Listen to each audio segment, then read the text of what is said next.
بسم اللہ الحمد للہ والصلاة والسلام علی رسول اللہ وعلی آلہ وصحبہ اجمعین اما بعد قال الامام ابن مالک رحمہ اللہ تعالی والامر ان لم یکن للنون محل فیہ هو اسم نحو الصح وحی حل۔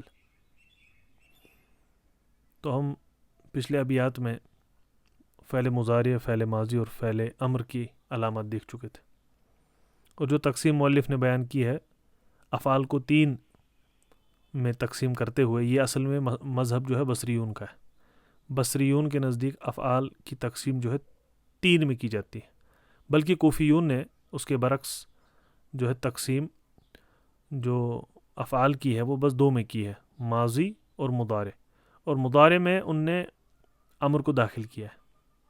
تو اصل میں مثلا اگر آپ کہیں اضرب، وہ اصل میں کہتے ہیں یہ اصل میں لتضرب تھا، اور لام اور تا اس سے گر گیا اور حمزۃ الوصل آ گیا تو اضرب بن گیا۔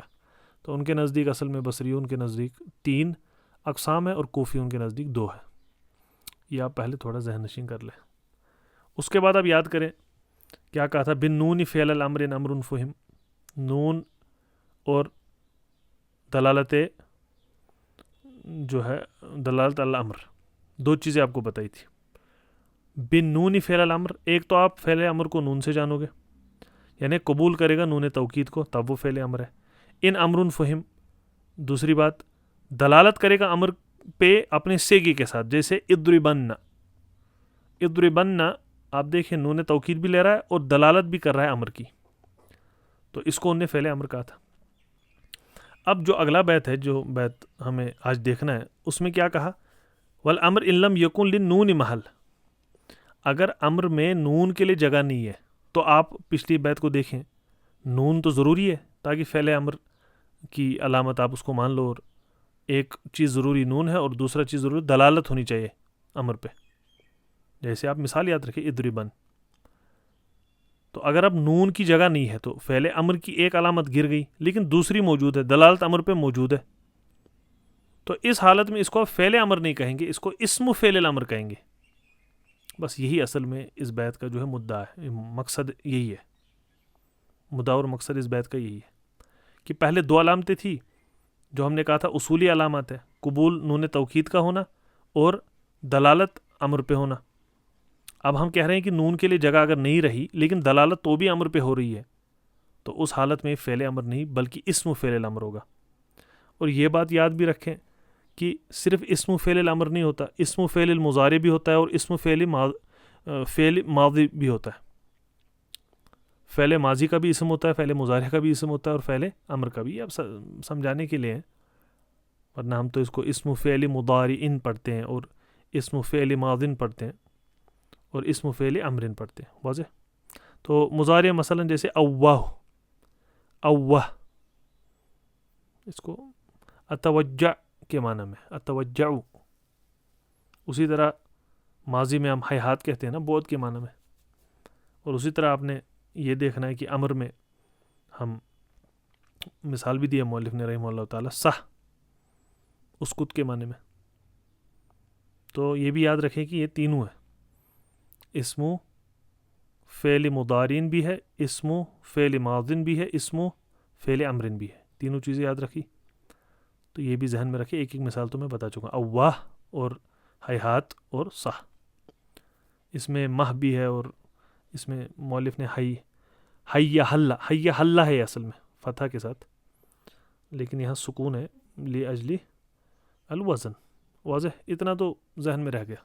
تو اصل میں مدہ تو آپ کو سمجھ آ گیا۔ پھر اب دیکھیں اس کے اعراب دیکھ لیں، والامر دو چیز کرے، ایک واو کو یا آپ عاطفہ بنائیں پچھلے پہ، یا اس کو استنافیہ بنائیں، کوئی مسئلہ نہیں، پھر آپ الامر لے آئیں، الامر کو آپ نے مبتدا بنا دیا، ٹھیک ہے۔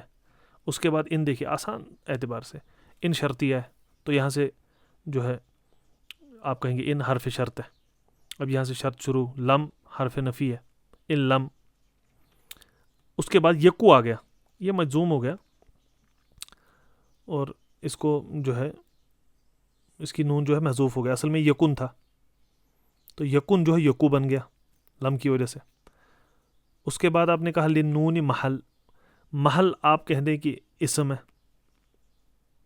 اور لنون یا تو آپ اس کو یہ کہہ دیں کہ یہ فی محل ہے، یا تو آپ یہ کہہ دیں کہ لنون جو ہے یہ جار المجرور ہے متعلق بے خبر محذوف، یہ خبر محذوف کے ساتھ متعلق ہے، ایسے بھی کہہ سکتے ہیں، لیکن یہ مقدم ہے. واضح؟ اور محل اسم ہے اس کا، وہ تو یہ اسم اور خبر یکو کے ہے، تو یکو کا اسم جو ہے محل ہے اور یکو کی خبر محذوف ہے، اس کے ساتھ متعلق لنون ہے. واضح؟ یہ تو آسان ہے، آسان طریقہ دیکھنے کا ہے. پھر اس کے بعد آپ نے فی ہی دیکھا، جار و مجرور ہے. آپ کو پتہ ہے کہ اصل میں جار و مجرور کو بصری اعتبار سے، وہ ہم مبتدا خبر کے بحث میں دیکھیں گے بھی، اس کو محذوف کے ساتھ ہی متعلق کیا جاتا ہے، وہ آگے دیکھیں گے. جار مجرور جو ہے متعلق کر دیا محذوف، نعت محل کی نعت بنا کے اس کے ساتھ محذوف کر دیا. تو علم یکن بن گیا علم یکو، لم کے بعد یکو آئے گا، یکن تو نہیں، لم یکو للنون محل فی ہی. واضح ہو گیا؟ اب اس کا جواب تھا، اب اس کا جو جواب تھا اس کے ساتھ فا ہونا چاہیے، لیکن فا یہاں نہیں ہے. کیوں؟ ضرورہ ہے، ضرورت شعر کی وجہ سے. اس کے بعد ہوا اسمن آ گیا، ہوا اسمن پڑھتے ہیں اس کو، مبتدا خبر. تو یہ مبتدا اور خبر جو ہے یہ محل جزم ہے. کیوں؟ کیونکہ جواب شرط ہے اور فا کے بغیر ہے. واضح؟ تو آپ نے یہاں شرط دیکھی آ گئی، شرط کے داخل آپ نے یکو کا اپنے فعل یعنی اسم اور یکو کی خبر دیکھ لی. واضح؟ اس کے بعد آپ نے ہوا اسمن جو ہے آپ کا، اور اس کو ہوا اسمن پڑھتے ہیں، وہ آپ کا جو ہے جواب شرط آ گیا. لیکن یہ مقرون فا کے ساتھ نہیں ہے اور یہ محل جزم پہ. اب یہ آپ پورا جملہ دیکھیں، یہ جملہ اپنے شرط اور اس کے جواب کے ساتھ محل رفع پہ ہے، اور یہ خبر ہے مبتدا کی، اور مبتدا کیا تھا؟ الامر. بس یہ ہو گیا آسان اعراب. اس کا دوسرا طریقہ کرنے کا وہی ہے کہ آپ ہوا اسمن اور ہوا اور اسم، اس کو آپ جو ہے خبر بنا دے مبتدا کی، امر جو ہے وہ لیکن لمبا کھنچ جائے گا. آپ اس کو ایسے لے لیں. اس کے بعد آپ کے پاس نحو آ گیا. آپ کو میں نے بتایا پہلے بھی، اس میں آپ جو ہے تقدیر مانتے ہیں، یہ تو بتا چکا ہوں نا پہلے بھی، اس میں آپ ہمیشہ تقدیر مانتے ہیں. تو آپ کہیں گے نحو، جیسے یہاں کہا نحو، یہ جو ہے خبر مبتدا محذوف کی ہے، وہ کیا ہے؟ وہ ہے ذالکہ، ذالکہ نحو. اور نحو اپنے آپ میں مضاف ہے، اور صح مضاف الیہ ہو گیا، اور قصد اس کے لفظ کا ہے. اور حی حل جو ہے معطوف ہے صح پہ. آسان سے اعراب. آپ کے پاس مبتدا آ گیا، پھر آپ کے پاس ایک لمبا جملہ شرطیہ ہے، اور اس میں فانی ہے کیونکہ ضرورت شعر ہے. آپ نے وہ سارا لے کے خبر بنا دیا امر کی. آپ کے پاس سیدھے جواب آ گیا الامر ان لم یکن للنون محل فیہ فہو اسم نحو صح و حی حل. واضح ہو گیا اعراب؟ اور اس میں نحات کہتے ہیں کہ الامر جو ہے اس میں محذوف کا ہونا لازم ہے. یعنی شاطبی نے کہا رحمہ اللہ تعالی کہ اس میں لفظت الامر آپ کہیں گے، لفظت الامر، کیونکہ یہ آگے کہہ رہے ہیں نا کہ وہ اسم ہے، ہوا اسمن. تو یہ بات بھی یاد رکھیں. اس کے دوسرے اعراب کرنے کے طریقے ہیں، وہ دیکھ لیں اگر آپ چاہتے ہیں کہ اس کی بھی وضاحت کروں پھر کر دوں گا. یہ آسان طریقہ میں بتا چکا ہوں. تو اب کیا کہا جا رہا ہے؟ جو امر ہے اگر اس میں نون کے لیے جگہ نہیں ہے تو یعنی امر کا معنی تو ہے لیکن نون نہیں لیتا وہ، تو وہ اسم ہے. یعنی وہ کیا ہے؟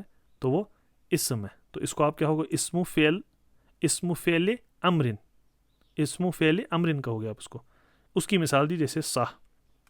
دیکھیے صح جو ہے آپ اس سے معنی کیا سمجھتے ہیں؟ اسکت. اسکت کا معنی کہتا ہے یہ. لیکن کیا آپ سہنا پڑھ سکتے ہیں؟ نہیں پڑھ سکتے. سہنا نہیں ہے تو نون تو نہیں لے رہا، لیکن معنی کس کا دے رہا ہے؟ امر کا دے رہا ہے. واضح؟ تو میں وہی بتا چکا ہوں نا کہ جو پہلے بتایا تھا بن نون فعل الامرین امر فہم. نون اب نہیں رہا، جب نون نہیں رہا لیکن معنی تو بھی امر کا دے رہا ہے. اسکت معنی امر ہے چپ کرنے کا. واضح؟ تو اس سے آپ کیا کہو گے؟ آپ کہو گے یہ جو ہے فعل امر نہیں ہے لیکن اسم فعل امر ہے. اسی طرح آپ نے کہا حی حل. حی حل بے معنی اقبل ہے، بے معنی اقبل. لیکن کیا آپ حی حل لن نہ کہہ سکتے ہیں؟ نہیں کہہ سکتے. نون نہیں لے رہا نا، نون توکید نہیں لے رہا. جب نون توکید نہیں لے رہا تو آپ کیا کہیں گے؟ اور دلالت امر پہ کر رہا ہے، تو اس حالت میں آپ کیا کہیں گے؟ آپ اس حالت میں کہیں گے کہ یہ فعل یعنی اسم فعل امر ہے. واضح؟ تو فارق وہی ہے قبول نون توکید. اس میں دوسری بات بھی آپ یاد رکھیں، تھوڑا فائدہ ہے کہ اسماء افعال جو ہے جمہور بصریون کے نزدیک یہ اصل میں اسماء ہے، جمہور بصریون کے نزدیک یہ اسماء ہے، اور یہ مقام افعال کی جگہ لیتے ہیں عمل میں، اور جمہور کوفیون کے نزدیک یہ افعال ہے۔ کیوں؟ کیونکہ دلالت حدث اور زمان پہ کرتے ہیں۔ واضح؟ اس پہ الگ بحث ہے کہ یہ ایسا کیوں ہے، اور آپ چاہتے ہیں وہ ہم بیان پھر کر سکتے ہیں، لیکن بس آپ یاد رکھیں وہ مانتے ہیں کہ یہ اسماء ہے بصریون، اور کوفیون مانتے ہیں کہ افعال ہے کیونکہ حدث اور زمان پہ دلالت کرتے ہیں۔ اور اس کے انواع بھی ہے، جیسے بعض جو ہے واجب التنکیر ہوتے ہیں، بعض واجب التعریف ہوتے ہیں، اور بعض جائز التنکیر و تعریف دونوں ہوتے ہیں۔ اور یہ جو صح ہے، صح جس کی مثال ہمیں دی گئی ہے وہ جائز التنکیر و تعریف ہے۔ اسی طرح دوسرا مہ ہے، مہ کو ابن ہشام نے اکفف کہا ہے، لیکن بعض نے کہا ہے انکفف ہے، مہ کو اکفف کہا ہے ابن ہشام نے رحمہ اللہ تعالی، لیکن بعض کہتے ہیں نہیں ہے اکفف نہیں انکفف ہے۔ تو آپ یاد رکھیں اس میں جائز التنکیر و تعریف ہے، بعض جو ہے واجب التعریف ہے جیسے نزال، اور اسی طرح بعض واجب التنکیر ہے جیسے ویہن۔ تو جو ہم پڑھ رہے ہیں وہ یہ صح، ہم نے صح کی مثال دیکھی نا، یہ جو ہے جائز ہے، جائز التعریف و تنکیر۔ اور وہی آپ دیکھیں جو جس کو آپ نون دے سکتے ہیں تو چاہے جوازن دے سکے یا وجوباً دے سکے تو وہ نکرہ ہوتا ہے، اور جس کو نہیں دیتے وہ معرفہ ہوتا ہے۔ یہ بات یاد رکھیں۔